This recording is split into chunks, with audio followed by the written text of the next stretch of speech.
Olá, eu sou o professor Idelfrânio, autor da Física Marginal. Estamos estreando aqui nosso primeiro programa, o Plantão da Física Marginal, dentro do Plantão do Enem. O nosso objetivo: se você está cansado das suas aulas de Física, venha para a Física Marginal.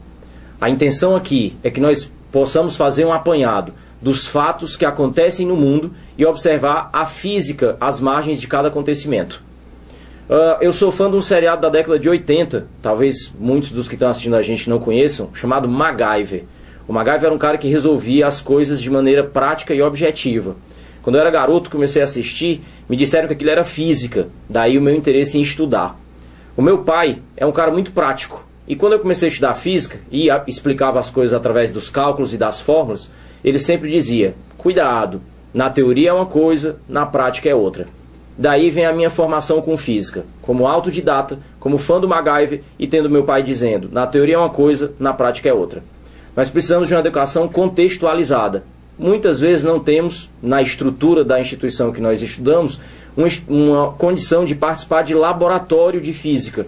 Então, que proveito nós podemos tirar do acesso à mídia que se tem hoje? Observar o mundo e extrair de lá conhecimento, com vídeos, com imagens, com todas as situações que nós temos hoje de interatividade e que vem postado pela internet. Então a internet propicia para a gente isso. A partir de hoje, todos os domingos, de 11 ao meio-dia, dentro do Plantão do Enem, você vai ter acesso a um programa inédito do Plantão da Física Marginal, sempre observando as notícias recentes e os fatos marcantes. A partir daí, nós vamos extrair conhecimentos de física. Primeira coisa que eu gostaria de comentar hoje. Recentemente, nós tivemos um descarrilamento do trem na Espanha. Uma das cenas mais marcantes desse ano, certamente, de tudo que aconteceu até agora. Em termos de física, muito rico em termos de informação. Para os efeitos que aconteceram lá, para a condição das mortes das pessoas, o resultado é terrível. Então nós vamos assistir agora ao vídeo e a partir daí nós vamos fazer nossos comentários. Acompanhem. Nós temos aí o vídeo entrando na curva, o trem. Observa todas as condições da imagem. Todas as condições da imagem. O trem entra na curva quando você tem um trem de alta velocidade. Tá? Os trens de alta velocidade eles andam a mais de 200 km por hora. Observa que vai tudo tranquilo no início. Eu queria que você observasse o movimento da locomotiva. A locomotiva vem em movimento normal, inclusive já dentro da curva. De repente você vê ele saindo de traseira. A traseira da locomotiva é empurrada e ela é empurrada pelo primeiro vagão. Então o descarrilamento ele acontece a partir do primeiro vagão. E é ele que empurra a locomotiva. E daí o desastre acontece. Então eu queria começar comentando esse vídeo, comentando esse fato. Me acompanhe aqui na próxima tela. Quando nós falamos descarrilamento, nós temos uma palavra, inclusive estranha, esquisita, quando você procura no dicionário, e aí eu estou mostrando para você aí, o dicionário Aulete, que é um dicionário que você pode acessar via internet, ele dá o significado de descarrilamento, como o ato de descarrilar. Quando você procura descarrilar, isso significa sair do carril. Então o segredo está na palavra carril, e carril significa as marcas deixadas pelas rodas do carro no chão. Também tem o significado de trilho. Então descarrilar significa sair dos trilhos. Eu gostaria de chamar a atenção para uma das colocações que faz o Aulete, quando ele diz aqui, descarrilar significa desviar-se do bom caminho. Desviar-se do bom caminho. Ora, agora pense comigo. Quando se fala sair do bom caminho, o que é que significa um bom caminho para um trem de alta velocidade? O objetivo de você viajar em alta velocidade significa percorrer grandes distâncias no intervalo de tempo curto. Então, se você pensa na quantidade de pessoas que precisam ser transportadas, se você pensa nas longas distâncias a serem percorridas, se você pensa na pressa que se tem no mundo moderno, as altas velocidades são importantes. Agora, é necessário que você mantenha o bom caminho, ou seja, é necessário que você percorra o carril, é necessário que você mantenha-se nos trilhos. Quanto maior a velocidade de deslocamento, maior a necessidade de condições de segurança. Então você observa, eu tenho aí algumas imagens do vídeo, são os momentos importantes do descarrilamento do trem. Queria que você pensasse comigo o seguinte: falando em termos de física, nós estamos levando em consideração aí a grandeza física velocidade. A velocidade é que indica o deslocamento do trem. O que acontece é que a primeira lei de Newton, a chamada lei da inércia, diz que se um corpo está em movimento, a sua tendência é permanecer em movimento retilíneo e uniforme. Então, o que é que significa descarrilar? Nessa situação aí, um descarrilamento numa curva significa sair dos trilhos porque passou reto na curva. Quando a gente lê as notícias, as manchetes falando sobre esse desastre, os jornais internacionais, os jornais aqui no Brasil, a primeira coisa que se apontou, a admissão do piloto do trem, do condutor do trem, de que estava numa velocidade mais alta do que era permitido naquela curva. E o que a gente pode entender de física aí? Então existe uma velocidade limite com que se permite fazer uma curva? Existe. E isso é uma das coisas que a gente trata em física. Então, se você supera a velocidade limite que você pode ter numa determinada curva, e um dos fatores principais que determina essa velocidade limite é o raio da curva, não tem como essa curva ser feita. Agora entenda o que é que significa curva. Significa mudar de direção. Então você pega o vetor velocidade e entorta ele, muda a direção dele. E você sabe que para mudar a velocidade, quer seja no valor, quer seja na direção, é necessário que haja aceleração. E aí de novo vem as leis de Newton. A segunda lei de Newton faz a gente pensar que para ter aceleração é necessário que haja força. Então quando o condutor admite, e aí então já se viu as gravações da caixa preta, as conversas que ele teve com a central de controle antes do acidente acontecer, e de fato revelam que ele estava com a velocidade 2 vezes maior do que a máxima permitida. Aquele trem de alta velocidade é um trem do tipo Alvia. Lá na Espanha, a companhia responsável chama-se Renfe. A gente tem todas essas referências na internet. E eles falam que esse trem, ele funcionava ora numa zona de alta velocidade, ora em trilhos de trem convencional. Num trem de alta velocidade, você tem tudo automatizado. Os aumentos e as reduções de velocidade acontecem automaticamente, como um piloto automático do trem. Mas, numa situação de trilho convencional, o condutor é quem faz as reduções manualmente. E aí vem, à medida que os dias vão passando e a gente vai tendo novos relatos, já tem uma outra citação, outra admissão do condutor do trem de que ele não reduziu, não atendeu ao pedido de redução de velocidade. Então chega na curva com a velocidade mais alta do que a curva permite, então não consegue fazer a curva. Não conseguir fazer a curva significa passar em linha reta. Então eu queria que a gente observasse aqui algumas figuras para a gente falar sobre o que é necessário para fazer uma curva. Olho na tela. Quando nós falamos que um objeto precisa fazer uma curva, o que é que nós necessitamos? Estou te dando aqui como exemplo uma pessoa que através de um fio prende um objeto e gira esse objeto sobre sua cabeça. Observe que se nós falamos em termos de força, é evidente que existe a força de tração do fio atuando sobre o objeto. O detalhe é que nós temos uma trajetória circular e falando em termos de geometria, todo círculo, toda circunferência tem um centro. E não coincidentemente, essa força de tração está apontando para o centro da trajetória.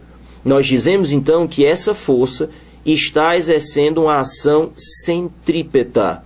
Uma coisa que eu gostaria de chamar a atenção a todos vocês. Me escuta, mas não tira o olho da tela. Não existe atração e também a força centrípeta. Existe apenas a força de tração e ela aponta para o centro e ela faz o papel de resultante centrípeta. Centrípeta é um adjetivo que se dá para a resultante que aponta para o centro. Evidentemente, eu não estou discutindo aqui a força de resistência do ar sobre o objeto e nem a ação da força-peso. Eu estou me concentrando apenas na ação centrípeta da força de tração. E é ela que garante que o objeto faça a curva. Em outras palavras, é essa força de tração, essa ação centrípeta, que atua sobre o vetor velocidade, fazendo com que ele mude de direção. Então, nós temos inclusive aqui uma figura curiosa em termos de física. Ele mostra aquela figura anterior sendo vista de cima. Aqui, evidentemente, não existe um vetor velocidade desenhado dessa forma. Aqui é apenas para dar ênfase no que a força centrípeta faz. A gente sabe que o vetor velocidade ele é sempre indicado como sendo tangencial à trajetória. Tangente, todo mundo lembra o que é das aulas de geometria. É uma reta que apenas raspa a trajetória circular. Sendo assim, ela é perpendicular à direção radial, exatamente onde se encontra a força centrípeta. Então, a ação da força centrípeta, nesse meu exemplo, é exatamente a força de tração no fio, ela é responsável por mudar a direção do vetor velocidade. Em outras palavras, para que a curva seja feita. Agora, observe o seguinte, se você não consegue mais que a força atue sobre o objeto, esse objeto não consegue mais modificar a direção da sua velocidade. No nosso exemplo seria o fio partindo, e se o fio se parte e não existe mais a ação da força centrípeta, então é onde entra em ação a primeira lei de Newton, a história da inércia, de que se o corpo está em movimento, a tendência é permanecer em movimento, retilíneo e uniforme. É isso que significa passar reto na curva. É inclusive um comentário que eu gostaria de chamar a atenção. Tem muita gente que diz que você sai da curva, mas você não sai da curva. Você passa reto na curva. Tem gente que imagina que você é jogado para fora da curva. Talvez pela experiência de andar de automóvel, e quando o automóvel faz a curva, você é jogado, ou tem a sensação de estar sendo jogado para o lado, e aí bate numa porta ou bate na outra. Mas perceba, não é que você está sendo jogado para fora da curva. O carro está fazendo a curva, ele muda de direção e você não. Porque você é um elemento solto dentro do carro. Então a sua tendência é permanecer em linha reta. Daí então acaba que o carro empurra você. Então as pessoas falam em ação centrífuga, como se numa curva eu fosse jogado para fora da curva. Você não é jogado para fora da curva, você passa reto na curva se não tem nada que lhe segure. Ok? Nós estamos mostrando aí para você na tela como é que se calcula o valor dessa força centrípeta. E observe o seguinte, me acompanha aqui na tela. Quando a gente fala da ação centrípeta da força, essa força tem o seu valor dependente da velocidade com que o móvel se desloca. Agora eu gostaria de chamar a atenção, não é uma proporção com a velocidade, é uma proporção com o quadrado da velocidade. E o que significa estar com a proporção ao quadrado da velocidade? Quando você tem grandezas diretamente proporcionais, uma grandeza aumenta e a outra aumenta na mesma proporção. Nesse caso, se a força centrípeta fosse proporcional à velocidade, uma velocidade 2 vezes maior faria com que a força centrípeta necessária para a curva fosse 2 vezes maior. Mas lembra que nós estamos analisando o caso do descarrilhamento do trem na Espanha. E lá a velocidade na entrada da curva era o dobro da velocidade inicial. E observe que a gente está mostrando para você aqui que a força centrípeta depende do quadrado da velocidade. Significa dizer que para o dobro de velocidade você precisa de 2 ao quadrado, ou seja, 4 vezes mais ação centrípeta para conseguir fazer a curva. E foi isso que não se teve na curva e foi isso que provocou o descarrilamento. É necessário que se entenda o seguinte, se você dirige um automóvel e você entra numa curva fechada e você percebe que está indo em alta velocidade, você pode reduzir a velocidade. E isso deve se fazer de maneira até muito mais rápida do que reduzir a velocidade de um trem de alta velocidade. Quanto maior a velocidade, mais tempo você precisa para frear, para desacelerar.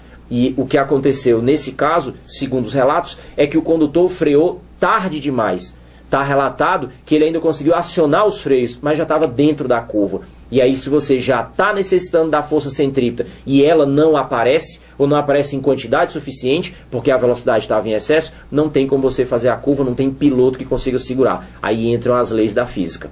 Agora, quando isso acontece nos carros, você tem uma outra maneira de controlar a ação da curva e a ação da força centrípeta. Me acompanha aqui na tela mais uma vez. Observe que a força centrípeta, ela também depende do valor do raio da curva.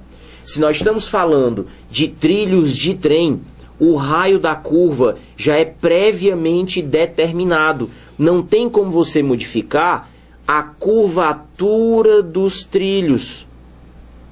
Então, se você pega exatamente no ponto da curva e marca lá o centro de curvatura e marca o valor do raio, esse valor é previamente determinado e não pode ser modificado pelo condutor.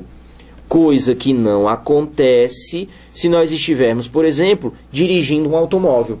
Me escuta, mas não tira o olho da tela.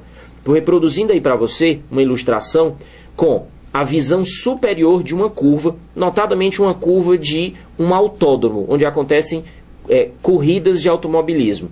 Ora, o objetivo numa corrida é chegar primeiro. Para chegar primeiro, você tem que ser mais rápido, mesmo nas curvas. Então observe o seguinte, me escuta, mas não tira o olho da tela. Eu estou mostrando aqui duas trajetórias possíveis. Uma primeira trajetória em vermelho, onde o piloto percorreria exatamente o traçado da pista. Veja que ele procura se manter a igual distância das bordas, e isso aqui está sendo chamado de raio R1. E uma outra maneira de se percorrer essa mesma pista seria com outro traçado, que a gente está mostrando aqui com um raio em azul, e uma trajetória em azul. Observe, é fácil perceber que a curva feita na trajetória azul ela é mais aberta. Quanto mais aberta, maior o raio. A situação que nós temos aqui é o raio 2 sendo maior do que o raio 1. E qual é a vantagem de nós fazermos a curva com um maior raio? Se nós observarmos mais uma vez a proporção entre a ação centrípeta e o raio, você vai perceber que nós temos uma proporção de relação inversa. Quanto maior é o raio da curva, menor a ação centrípeta necessária. O que significa dizer que, se você precisa fazer uma curva com alta velocidade, é importante que você faça essa curva também com um raio de curvatura grande.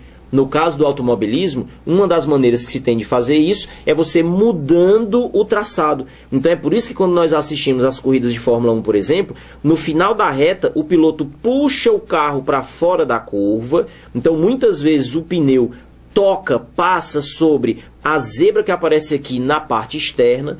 Ele faz a curva bem aberta e aí ele toca por dentro da curva e vai lá fora de novo. Muitas vezes o narrador diz, quando ele erra esse traçado, ele pode levar um X, uma ultrapassagem em X. É quando o outro piloto vem numa trajetória fechada e consegue passá-lo por dentro. E aí então o narrador da corrida fala que ele espalhou na curva. Agora, se faz o traçado correto, entra aberto na curva, passa fechado por dentro e abre de novo lá, seria aumentar o raio para conseguir também uma trajetória que seja feita com a maior velocidade possível. Agora, se a gente está falando de velocidade, o que acontece? No caso de um acidente, problemas com a velocidade são enormes. Veja bem, o problema não é andar em alta velocidade. Eu abri o programa dizendo que as grandes velocidades encurtam os tempos de viagem. Agora, o problema em viajar em alta velocidade é se você precisa modificar o seu movimento. É no caso em que acontecem acidentes. E aí eu gostaria que você me acompanhasse num outro vídeo, também uma situação acontecida, no nosso país, em Santo André, em São Paulo, logo no começo do ano, quando motoristas irresponsavelmente dirigindo em alta velocidade numa via normal, trucidaram o motorista de uma Kombi. Você vai observar aí, para quem não acompanhou a notícia na época, a Kombi fica partida em 3 pedaços. E aí nós temos uma situação em que o excesso de velocidade se torna um problema. Me acompanhe o vídeo. Nós temos aí a gravação das câmeras de segurança, você vai observando, e sofre 2 impactos a Kombi. Ela vai fazendo a curva para entrar naquele cruzamento, observa aí em câmera lenta. Ele vai fazendo a curva para entrar no cruzamento, e aí você tem o impacto do primeiro carro e depois o impacto do segundo carro. Estimativas mostraram, feitas com medições no local e também com a gravação de vídeo, que os caras dirigiam a cerca de 170 km por hora. Então, o que era o comentário que eu quero fazer contigo? De fato, o problema não é andar a 170 km por hora.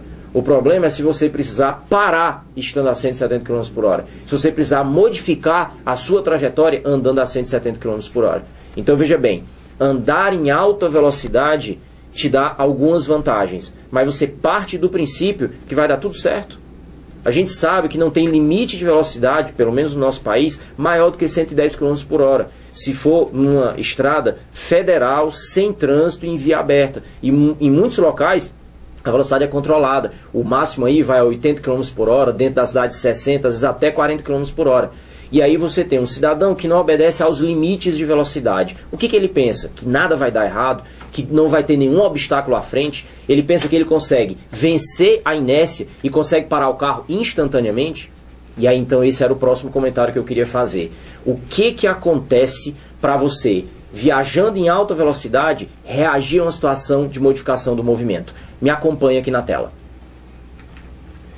Se você vai dirigindo o carro em alguma situação e é necessário brecar para reduzir a velocidade, mesmo que seja apenas para desviar de um obstáculo, é necessário que você tenha atenção que você está observando a estrada, vendo o que acontece à frente. Por exemplo, vamos falar numa condição normal, você vai dirigindo seu automóvel, tem trânsito à frente, é item obrigatório dos carros a luz de freio. Então, quando o carro da frente precisa parar por algum motivo, bruscamente ou não, a luz de freio acende para dar o aviso a você que vem atrás que você também precisa frear. Agora raciocine comigo. A luz de freio acende. A luz percorre o espaço, a distância que existe, desde a luz de freio até o teu olho.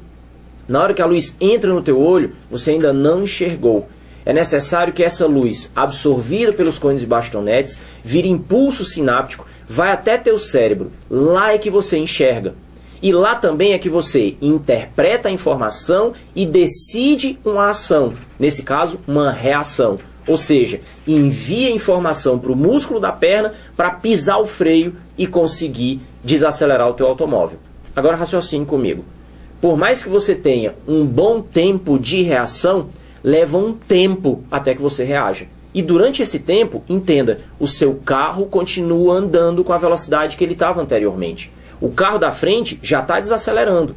Se você continua com a mesma velocidade, a distância entre vocês está encurtando. E é por isso também que existe a recomendação básica na direção. Mantenha uma distância segura do carro que está à frente. Então, durante o tempo de reação, que é o tempo em que eu vejo a informação, observo o fato e reajo a ele. Durante esse tempo de reação, o meu carro continua andando com o movimento retilíneo uniforme. A velocidade dele permanece constante. Só depois da minha reação é que então o carro começa a frear. Aí é onde entra também outra situação importante no trânsito, que é dirija com atenção.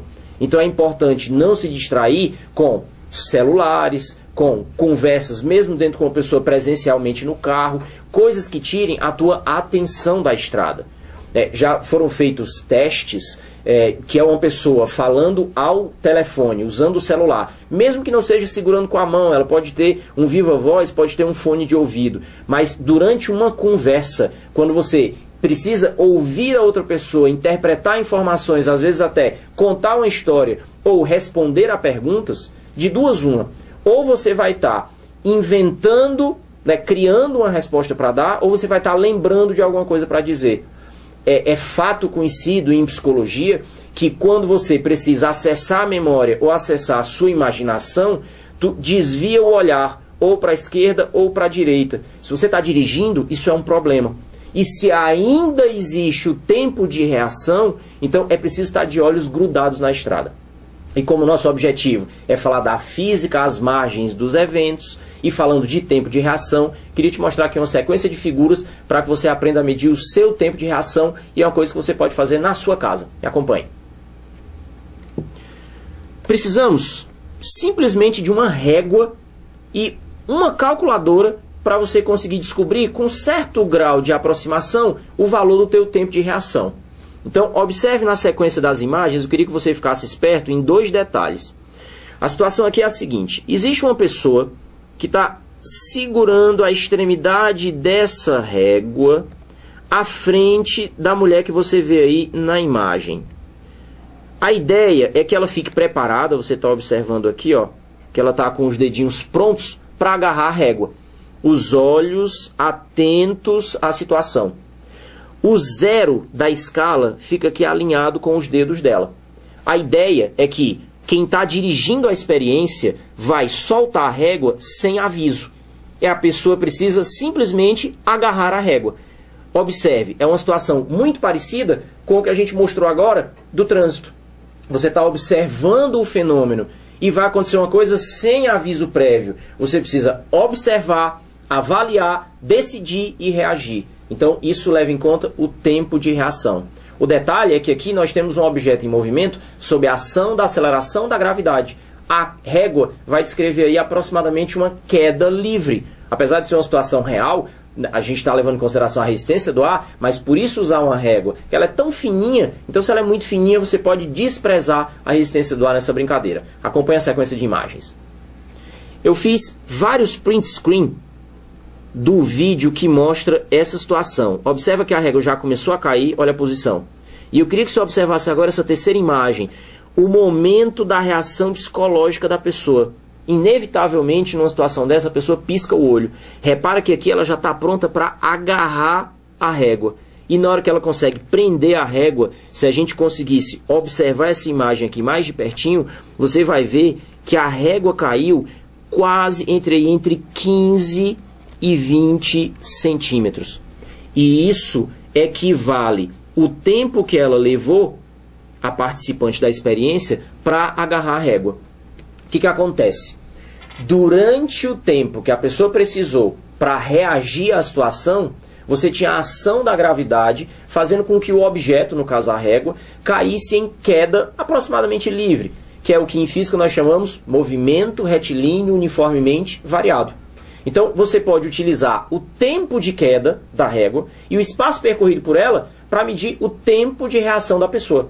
O tempo durante o qual a régua caiu equivale aproximadamente ao tempo de reação da pessoa que participa da experiência. Então, você precisa de uma régua, precisa de uma calculadora, precisa de uma pessoa que vai largar a régua para você, se você quer medir o seu tempo de experiência, e aí vocês trocam. Ela mede o teu tempo, depois você mede o tempo dela. E vai precisar também dessa equaçãozinha que aparece aqui na tela. Me acompanhe. Me escuta, mas não tira o olho da tela. Aqui nós temos o tempo de queda da régua, que equivale mais ou menos ao tempo de reação da pessoa. E aí então nós temos o dobro da distância percorrida pela régua. Então se nós utilizarmos aqui um valor médio, digamos que fosse aqui 18 centímetros, tá? Lembrando que isso tem que estar escrito em metro, então seria 0,18 metros, sem trabalhar no sistema internacional. E aqui nós colocaríamos o valor da aceleração da gravidade. Então, calculadorazinha na mão, você pega o espaço percorrido pela régua, que a gente lê diretamente na régua, multiplica por 2, divide pela gravidade, tira a raiz quadrada e você vai ter o tempo de queda da régua, que equivale ao tempo de reação média da pessoa. Agora, lembrando que se a gente vai precisar da aceleração da gravidade, tem mais um pouquinho de física aí que a gente pode aproveitar para aprender. Lembrando que a aceleração da gravidade, a gente chama o campo gravitacional, é uma ação feita pela massa da Terra. É uma atração que a Terra exerce. Agora, nós não temos a Terra redondinha, como algumas pessoas acham que é. Lembra das aulas de geografia? A Terra é achatada nos polos. Então, a gravidade da Terra depende da atração que eu sofro em relação ao centro da Terra. Então, dependendo da posição que você está na Terra, você pode estar mais longe do centro ou mais próximo do centro. O que significa dizer que a gravidade pode ser um pouco maior ou pode ser um pouco menor, de um valor médio. Valor médio esse, que se você está acompanhando as suas aulas em sala de aula, acompanhando por algum livro, resolvendo questões de prova, normalmente quando precisa da gravidade da Terra, às vezes nem aparece escrito, mas todo mundo já sai dizendo, é 10 metros por segundo ao quadrado. Quando a gente precisa de um cálculo mais rigoroso, usa-se 9,81 ou 9,8 metros por segundo ao quadrado. Queria aproveitar essa oportunidade e falar um pouquinho sobre a aceleração da gravidade. Me acompanhe na próxima imagem. Quando nós observamos as coordenadas geográficas que se utilizam para medidas na Terra, nós temos duas medições principais. Nós temos a latitude e nós temos a longitude. Detalhe, em termos de longitude, que é quando nós temos os meridianos, se você passeia em cima de um meridiano, você não tem mudança no valor da aceleração da gravidade, porque não tem afastamento em relação ao centro da Terra. Agora, quando você caminha em cima dos paralelos, ou seja, quando você multiplica a sua latitude, observe que você pode partir do Equador e chegar até o polo. Como a Terra é achatada nos polos, então você tem uma distância em relação ao centro da Terra maior quando você está no Equador e menor quando você chega no polo, quer seja o Polo Norte, quer seja o Polo Sul. Se nós fazemos uma comparação da latitude com a longitude, sempre levando em consideração o raio da Terra naquela posição onde você se encontra, usando como referência o eixo X do sistema cartesiano, aparece um ângulo aqui que determina a tua latitude. Vamos chamar esse ângulo de θ. E a partir da lei da gravitação universal, que diz que a gravidade do planeta depende e é inversamente proporcional ao quadrado do raio do planeta. E aí entenda, quando você fala em raio do planeta, isso significa a distância de onde você está até o centro do planeta. Visto que o planeta não é redondinho, esse raio ele é variável. Ou seja, a gravidade ela muda de acordo com a latitude em que você se encontra. E aí eu queria mostrar uma coisa para você que está fora dos livros de ensino médio, está fora das aulas que você costuma ver na escola. Às vezes o pessoal reclama de calcular a aceleração da gravidade do jeito como a gente está mostrando aqui, a partir da lei da gravitação universal de Newton. Tu já pensou, se tivesse que levar em consideração a latitude, você ia ter que usar essa expressão aqui, ó. É assim que no mundo real a gente faz o cálculo da aceleração da gravidade. Que tal? É preciso levar em consideração a esse ângulo, que é exatamente o ângulo da latitude. Então imagine, por exemplo, que nós estivéssemos querendo calcular o valor da aceleração da gravidade. Eu estou falando aqui, o nosso programa acontece direto dos estúdios do plantão do Enem. Nós estamos em Fortaleza, no estado do Ceará, região nordeste do nosso Brasil. Aí nós temos o valor da latitude do local. Então, utilizando a latitude naquela expressão, a gente teria uma maneira de calcular o valor da aceleração da gravidade específica do local onde nós nos encontramos. O detalhe é que se nós fizéssemos isso para várias latitudes, em várias regiões do planeta, nós teríamos um gráfico como esse que aparece aí na tela para você. Observa que nesse gráfico você tem a aceleração da gravidade mudando em função da latitude. Observa que nós temos desde um valor mínimo, que aparece aí como 9,78, até um valor máximo, que aparece aí como praticamente 9,84. Onde é que a gravidade tem o seu valor máximo? Quanto mais próximo você está do centro da Terra. Nesse caso, quando você está nos polos. É quando você tem uma latitude alta. Então, vamos dar uma riscada aqui no gráfico para a gente ir acompanhando esses valores. Me acompanhe.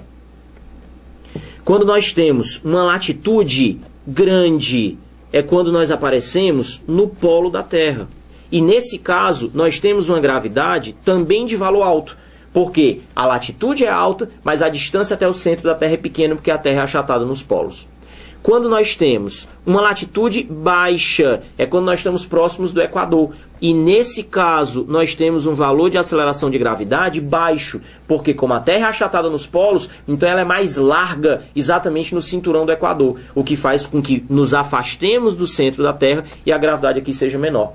E aí queria aproveitar para fazer o fechamento dessa parte, lembrando que aquele valor 9,81 que costumeiramente nós usamos nas questões, de onde é que ele aparece? Exatamente da média. Repara que eu somei o mínimo valor da gravidade e o máximo e dividi por 2. Então é a média aritmética entre o valor mínimo e o valor máximo, o que me daria, com 3 casas decimais, 9,805, que se nós fazemos uma aproximação, isso viria para 9,81.